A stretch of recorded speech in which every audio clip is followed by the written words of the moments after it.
Eccoci di nuovo al Parlamento europeo in diretta per seguire lo spoglio delle elezioni europee dei principali paesi europei. Sono qui con Georg von Harrach, il giornalista inglese, indipendente, corrispondente di diverse televisioni inglesi. Hi Georg. Hello. Thanks for your time. Welcome. So we have to switch to English, just for the information. Georg, you don't vote for these European elections, unfortunately, right? As I live in Belgium, I get to vote in Belgium. Okay. But indeed, it's the first election without Brits. So there's no British MEPs. It's weird. It's weird. Yeah, it's a change, and you notice it in the kind of the political makeup and the intrigue in the Parliament and the deals that are done, that the Brits are not part of that group anymore.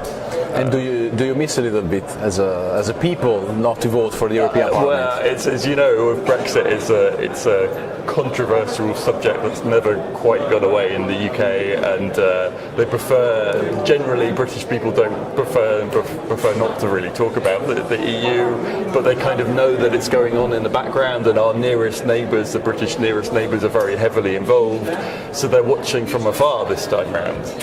Good, but before talking about European elections, I'm curious about one thing. Are you better off now that you are out of the club or not? Well, it depends who you ask. I mean, the British common people, like, I don't know, middle class, working family, this kind of people. I think a lot of people are not able to tell what the difference is before and after. There are some sectors of society where there's a very clear difference because, for example, they trade people that trade with the EU and they found it much more difficult. But there are others where there are industries and they carry on much before. There's also industries like the farming industry where they're perhaps out of the common agricultural policy and they're hoping that things will go better, but I think the man on the street is not quite clear, not least because the Brexit process kind of overlapped with the whole COVID years, and it wasn't quite clear, the change in the British economy, what was the responsibility of Brexit and what was the responsibility of the COVID crisis. Because we always need a responsible, right? So there's some responsibility. Not something to blame. Yeah, there's some responsibility there. Every country is similar to that. But I'm just curious about.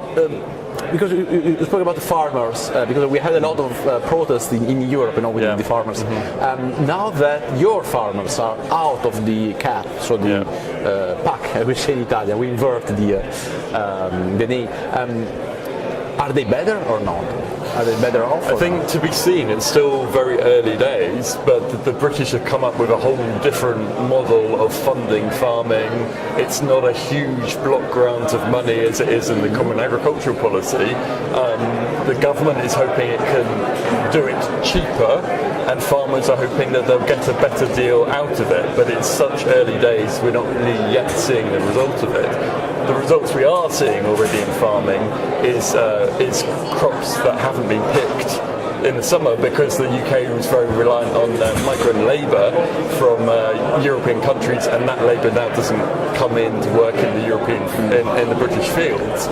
So that it has been a big problem for farming. But how it works out overall, whether a system outside CAP is going to work better, we don't know. I mean, a lot of people here in Brussels say the problem with the common agricultural policy is that it's one system for the whole of Europe. A British system designed for British farmers could be perhaps more specific and maybe works better for the British farming industry. So it's too early. What you're saying is too early to have. Okay. So I suppose the founding father of the Brexit have not changed their mind. They're still keeping the position. No, I think that's right. I think at least in the echelons of politics, those names that will be familiar to you, like Nigel Farage, are still very much supportive of Brexit and would say that it has been absolutely. We remember him very well in the Parliament. Absolutely, he recently has decided to run in the British elections that are coming up in early July. Having said he wasn't going to run as a candidate, he's now saying he's going to run for Parliament in Westminster. It can be very difficult to get a seat in Westminster because we have this voting system, first past the post, compared to here when he was an MEP. It was the proportional representation system, and he could become an MEP for many years. Look, you named Nigel Farage, so I would like to pick the chance to jump into the European elections, as Nigel Farage was, I don't know if you remember, the leader of the UKIP party, then Brexit party, so he was one of the most known black sheep, let's say, of the European Parliament. And he was allied when he was here first with the Northern League, Italian Northern League, then with the Five Star Movement, and then it was Brexit. He refused to ally with the party of Marine Le Pen. So there were two separate groups in the European Parliament. Eurosceptic both, but separate. Today we are in a situation where Marine Le Pen is calling to the leader of the Conservatives, where the Tories, where the British Tories seated in the past, the ECR, to create a single united far-right group in the Parliament, to have more heavy, to have more power together. From outside, do you see this alliance possible or not? I think that's to be seen. I mean, forming a group, I've been here for a long time as you have, and you'll know that forming a group can be very difficult. You need seven member states represented, you need I think 25, 26 MEPs in the group. It's not that simple a system to cobble together a group. In the past it was very difficult for those far-right parties to find a grouping. Then they managed to in the last kind of couple of mandates. I think it's difficult to imagine several competing far-right groups. It may be that we have one gravitating towards the middle centre, if you like, the ECR, where you've got, of course, your own party, Meloni's party, your Italian party of government represented, and then maybe you get another group that's further over, similar to the ID group that we have at the moment. I struggle to believe there's room for yet another grouping, but we'll see how things land. Another possibility is that these far-right parties find a common thread after all and find their way into one group or into the two existing groups on the right that are there. For example, the German Alternative for Deutschland party have been kind of ostracised because of recent comments of some of their candidates in this election. Maybe over time politics will see them brought back into the group, and that will kind of solidify another far-right grouping as we saw in the last mandate. So I think I suppose we have to wait some more weeks to see if these scenarios become real. Talking about the ECR group, so the Conservatives, where the Italian brothers, so Giorgia Meloni party, see today, as I said, was the political group of the Tories, so the main British political party. Can help us to understand what was that group in the past and what is this group in the past? What are the values? Are the Meloni party close to the Tories, to the British Tories in values, in the vision that they have about the EU? It's a very good question. If you look back to where that group came from, the British Tories were part of the EPP, part of the huge centre-right group. But the British always had this slight exceptionalism. The British Tories always felt they didn't quite belong in this Euro-enthusiastic centre-right grouping. And that was really the basis, a lot down to David Cameron, of setting up the ECR. But I don't think you can say that the ECR of today is the same as the one 5 years ago, or when it was set up. And I think the reason for that is once the British have left, the major parties that were left in the ECR were the Poles, the party that's just been kicked out of government in Poland.